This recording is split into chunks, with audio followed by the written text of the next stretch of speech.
বাজারে গিয়ে সম্রাট আকবরের একবার বেগুন দেখে খুব পছন্দ হলো। তার সাথে ছিল বীরবল। সে বলল, জাহাপনা, এর নাম হচ্ছে বাগুন। এর যে কত গুণ! এই বাগুন যদি আপনি ভাজি করে খান তাহলে আপনার শরীরের সৌন্দর্য ক্রমেই বৃদ্ধি পাবে, আর ভর্তা করে খেলে আপনার রাজত্ব আরো দীর্ঘায়িত হবে। এরপর সম্রাট জনমের মতো সেই বেগুন খেলেন। এতে তার পেটে সমস্যা হলো। সম্রাটের মেজাজ তো খারাপ।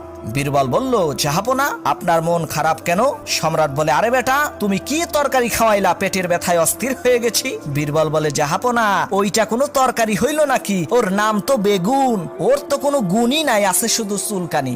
সম্রাট বলে, সর্বনাশ! কালকে বেগুনের কত প্রশংসা করলে, আজকে বদনাম! এক মুখে দুই কথা।